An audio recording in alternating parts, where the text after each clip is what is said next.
Ya, Assalamualaikum warahmatullahi wabarakatuh. Selamat ketemu lagi anak-anak di pembelajaran metrologi. Setelah pertemuan kemarin sudah saya sampaikan dari dasar metrologi, konversi satuan, kemudian kita meningkat ke bagaimana kita menggunakan jangka sorong, ya, bagaimana kita menentukan ketelitian. Kemudian di pertemuan berikutnya saya sudah menyampaikan bagaimana kita menggunakan mikrometer, alat bagian-bagiannya. Baik, ada hal yang tidak kalah penting saat kita melakukan pengukuran, ya. Hal-hal yang penting dalam pengukuran itu apa saja yang perlu kita perhatikan sehingga hasil pengukuran kita itu akurat, ya, sesuai dengan kenyataan objektif atau benar. Baik, yang pertama yaitu adalah ketepatan atau presisi. Nah, apa itu ketepatan atau presisi? Ketepatan atau presisi itu adalah kemampuan proses pengukuran untuk mendapatkan hasil yang sama, ya. Ingat kata kuncinya ada di sini, hasil yang sama khususnya dalam pengukuran meskipun dilakukan secara berulang-ulang dengan catatan caranya sama. Nah, presisi itu berkaitan dengan pembagian skala terkecil pada sebuah alat ukur. Alat ukur yang presisi berkaitan dengan penunjukan yang konsisten. Misalkan penggaris ada skala milimeternya yang kecil-kecil. Kemudian ada penggaris yang menggunakan skala sentimeter. Tidak ada kecil-kecilnya, milimeternya. Maka penggaris dengan skala milimeter itu dikatakan lebih presisi daripada yang hanya skalanya sentimeter. Tetapi apakah ini lebih baik? Belum tentu. Ya, karena baik atau tidaknya itu harus sesuai dengan penggunaan kita. Misalkan kita mengukur panjang meja atau panjang sebuah jalan. Kalau kita mengukur panjang sebuah jalan harus dengan ketelitian yang sangat kecil, tidak mungkin. Ya, tidak perlu. Maka kita pakai roll meter. Ya, itu lebih presisi daripada kita menggunakan katakanlah mistar yang berulang-ulang. Ya, seperti itu. Kemudian hal penting lainnya adalah akurasi atau ketelitian. Akurasi atau ketelitian yaitu kesesuaian antara hasil pengukuran dan nilai sebenarnya. Akurasi itu merupakan parameter atau faktor penting dalam pengukuran. Ya, misalkan termometer yang akurat itu menunjukkan nilai yang sama dekatnya dengan nilai sebenarnya. Ya, jadi sangat dekat dengan yang sebenarnya. Nah, akurasi itu biasanya berkaitan dengan sensitivitas atau sensitif dan merespon terhadap perubahan kecil pada temperatur. Contoh, kita punya saat ini yang lagi heboh karena musim pandemi, kita ada alat yang namanya termogan.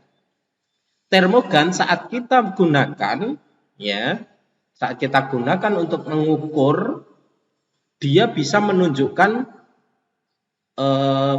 nilai 2 digit di belakang koma, misalkan 36,25 atau 36,3. Sedangkan kalau termometer yang biasa, yang analog, itu tidak sampai koma. Maka dikatakan lebih akurat pakai termogan.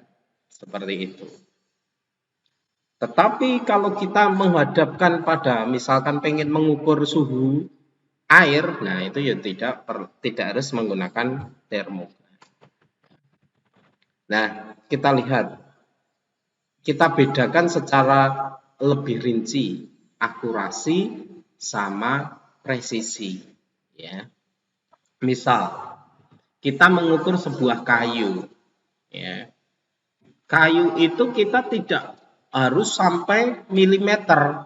Sedangkan kita menggunakan alat ukur yang sampai milimeter, maka benar presisi tetapi tidak akurat. Ya. Jadi seperti ini. Ini yang diukur tapi alatnya sampai sini. Tetapi yang kedua, ada akurat namun tidak presisi.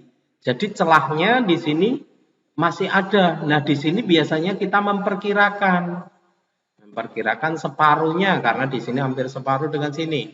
Nah, itu akurat namun tidak presisi. Kalau akurat dan presisi yang bagus bagaimana? Ya tepat. Ya, yang mempunyai mendekati nilai sebenarnya dan punya ketelitian lebih kecil. Ya, makanya kalau dalam teknik pemesinan kita minimal dalam mengukur sebuah panjang benda kerja kita menggunakan jangka sorong atau mistar sorong. Lebih teliti lagi, lebih akurat dan presisi lagi, kita menggunakan mikrometer. Seperti itu. Nah, ada hal yang penting lainnya yaitu tentang kalibrasi. Mungkin saat kita melakukan pengukuran, kita belum menggunakan alat ukur tersebut. Namun, alat ukur tersebut tidak menunjukkan angka 0. Ya, maka itu perlu dikalibrasi. Seperti itu. Nah, ada beberapa alat khusus untuk kalibrasi. Ya, misalkan jangka sorong kita menggunakan block gauge untuk kalibrasinya. Nah, kalibrasi biasanya untuk itu menggunakan alat-alat yang lebih teliti dan akurat seperti itu. Yang berikutnya ini berkaitan dengan akurasi tadi, ada kepekaan atau sensitivitas, yaitu kemampuan alat ukur untuk mendapatkan suatu perbedaan yang relatif kecil dari harga hasil pengukuran. Jadi sekecil apapun perubahan itu terrespon, itulah sensitif. Nah, kesalahan pengukuran ya. Nah, kalau kita perhatikan ini bapak-bapak di sini ya, pengukuran ya, dia melakukan pengukuran tetapi di sini ada salah. Ini dia menyebutkan bahwa panjangnya 95,4 mm ya. Nah, kita perhatikan di sini dia tidak 0. Nah, yang pertama, yang kedua ini tidak pas mulainya. Kemudian yang ketiga di sini hanya perkiraan. Seperti itu. Jadi harus kita tempelkan. Nah, ada yaitu kesalahan paralak. Saat kita mengukur, melihat pengukuran, posisi mata yang tepat itu yang bagaimana? Nah, yang tengah ini. Jadi dia mengukurnya dengan benda yang diukur itu secara tegak lurus. Ya, secara tegak lurus. Maka dia akan mendapatkan pengukuran yang tepat. Kalau di sini akan melenceng, kalau di sini juga akan melenceng. Jadi melihatnya secara tegak lurus. Baik, itu saja yang dapat saya sampaikan pada pertemuan ini ya. Selamat belajar, anak-anak.